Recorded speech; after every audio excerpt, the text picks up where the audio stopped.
I felt so like doing something maybe a little 80s Punky Brewster-ish. I know it's been a long time, and to be honest, I didn't even remember that the last time that I saw you was in Costa's until I recently found your letter. And then I was like, oh my God, I remember sitting next to you, and I swear you gave me something, but I don't really remember what it was.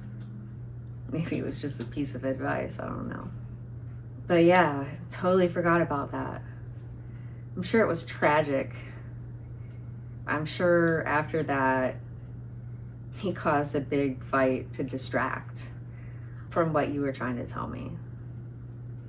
And probably bashed you in the meantime, and then had to pretend to make up. So weird. And so sick. He was just really sick. It's weird that you mentioned Scott, because one of the last things that I did before he really attacked me for trying to out him, I called Scott and I asked him about a particular moment. And so I'll just say I hadn't seen the actual text of your letter since I read it. I remember where I was when I read it.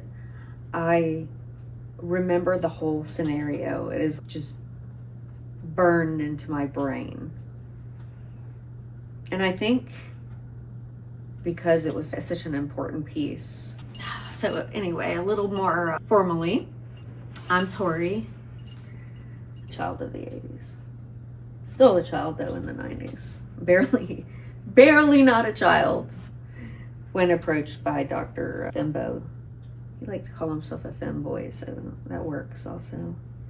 How could you forget me? I couldn't forget you. There's no way. That's so weird, right? Like we literally met twice, but we are deeply connected by some bullshit, like some real bullshit. I have a nervous tick now.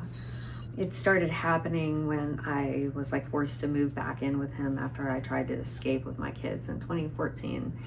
And I had this nervous tick of clearing my throat so much that it made it hard to breathe. It definitely made it hard to talk. Like that's when I first started doing online teaching. And I ended up with this callus on my vocal cord and like literally lost my voice. It's just like a little traveler on. It's a clinger on of the past. And given that you wrote me what you wrote me, and I remember, not only do I have it, and I'll probably read it back to you at some point if you don't mind. Yeah, but you say that he didn't steal something from you or poison your well, but that's probably only because your well couldn't be poisoned. That's it for me. If my could have been poisoned, I would have gone to his dark side for sure, because you realize that you're trapped and you just accept your fate. And you must have decided not to do that, and I'm sure that was very hard. So I'm sorry that I tend to be all over the place when trying to talk about this. It's hard to talk about it in a linear fashion because the pieces have been broken up so many times through psychological manipulation and doing things and then telling me I didn't see them, and just this big ruse. Just imagine that it's like a deeply entrenched pattern. I would assume his grooves are well worn in the world and in you. Your well doesn't have to be poisoned, and he doesn't have to have stolen a car from you or anything tangible. What he does to people is still horrible, and it's still a crime. And everybody deserves restitution for that, for real. I'm studying to be a paralegal at the moment.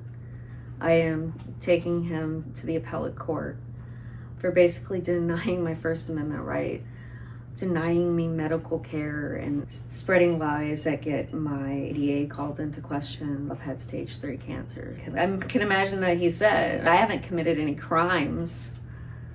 I know you have some experiences like that. And so I'm sorry if I'm being a little too playful about it. Coping mechanism, obviously. I know how much my life has been affected by this, so I can only imagine how much your life has been affected by this. If I got away, the last that I would want to hear from is somebody who needed help with him. So I'm really sorry that I served that role, not by choice. I just feel like I should also like offer you, if there are things that you haven't shared with anybody that you probably wouldn't have shared, if any reason, I can imagine that it could be him. The person you basically say is Satan. Not like the cute one on South Park, but like Saddam Hussein instead. Not Andy Warhol, Saddam Hussein. That's gonna be my shirt line. I gotta profit off this somehow. There's gotta be some restitution. I know the stress load. Like I said, I had like full-blown colon cancer and a 4-inch tumor in my ass. Could you be more literal, universe? Like I freaking grew the tumor of it. What did you call him? The himbo. Dr. Himbo. That's a perfect one. Dr. Himbo. Oh my God. Brilliant. That's why we got to stick together. And so that all of it isn't about stupid idiots who, you know, apparently fit right in Florida, which is my native state and goes back like 4 generations. He fits in here. I don't want to talk about him the whole time though. It's easy to lose my thought. And that's like the kind of thing too. Like it's like when I went through colon cancer, I wanted, and people understood that I would want someone to talk to who's gone through what I was going to go through. And that was very helpful. And I don't want to sit around and re-traumatize you. But I guess I'm wondering if you're at a point now, like I am with my cancer, where I'm past that point where I really couldn't think about it. Because if I thought about it, it was going to be overwhelming. And see, I don't mind having that feeling every once in a while because I want myself to regulate. I'm not there totally. I've come almost all the way. I'm glad that I didn't find you until now, even though I've looked for you. You're a hard man to find on the internet.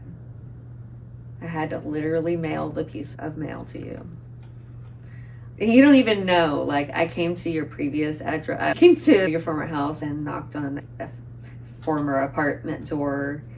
And the guy was like, I don't know what you're talking about. And then I drove to where you're at now. I actually sat in your parking lot for a long time and I felt so stalkery. And like I'm saying now, like I didn't know what to write in the letter. And I didn't even know what to say if I happened to get you on the phone.